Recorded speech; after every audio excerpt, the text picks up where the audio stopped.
An update on the migrant situation. I haven't bothered you for some time here on YouTube. So, more than 21,000 have now crossed the English Channel this year, and today, Monday, is another very, very busy day. You'd have thought, given the anger in the country, and given the fact we're paying £5 million a day just for hotel bills for those that cross the Channel, you'd have thought it might have played a bigger role in the contest to be the next Conservative leader and our next Prime Minister, but it has not. To be honest, they're doing their utmost not to discuss the subject at all. They're both placing their faith in Dominic Raab's British Bill of Rights, and it sounds absolutely wonderful, and we will get back control of our borders. It's a little bit reminiscent of the years before Brexit, of the Conservative Party saying we will renegotiate with the European Union and get a better deal, because you can put through a British Bill of Rights, but we're signed up to the European Convention on Human Rights through a treaty, and we're not going to break that treaty, and they are not going to budge or bend one single inch. So what's the situation? My guess is the numbers coming will increase massively. We've learned that for a period in July, up to 40% of those who came had come from Albania. The Albanian gangs, as we speak, are trying to edge out the Turkish gangs in Calais, Dunkirk, and elsewhere. And knowing how these Albanian criminals work, they'll probably do incredibly well. We also know there's a huge number of Albanians that have come into Britain that are working in the illegal economy. I can't prove this, but I did put out a call on GB News recently.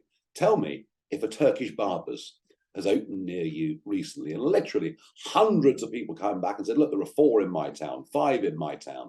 Well, they're not actually Turkish, they're Albanian. They don't seem to cut anybody's hair.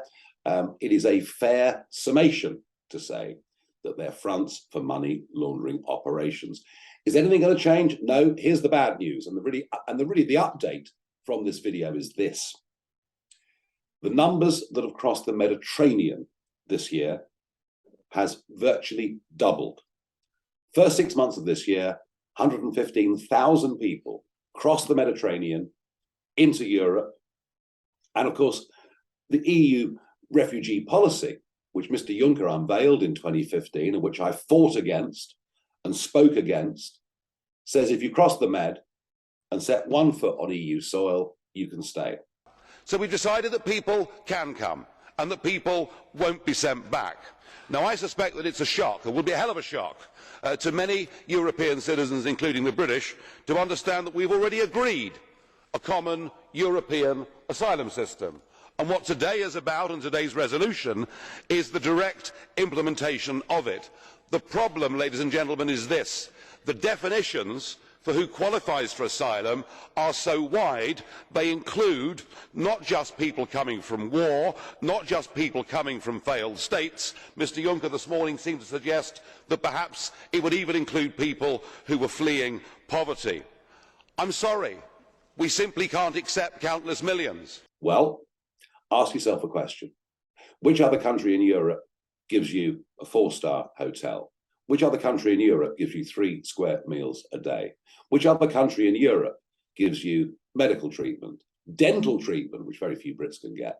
Which other country in Europe gives you 38 quid a week spending money and lots of time to go out and work in the illegal economy if you want, and with pretty much 0% chance of being deported anywhere? The rapid increase across the Mediterranean means huge numbers are headed our way, and headed our way soon.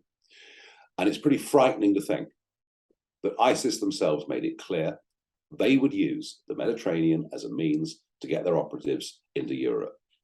You might remember a few years ago, I posed with this poster that caused so much controversy. I was screamed at, accused of all sorts of awful things. Little did I know in 2016 just how right that would be. Brexit was about, if you want to make those mistakes in Europe, you can make them. It's very silly. You won't be thanked for it in the long run. But if you want to make them, you can. We want out of this, and we should be out of this.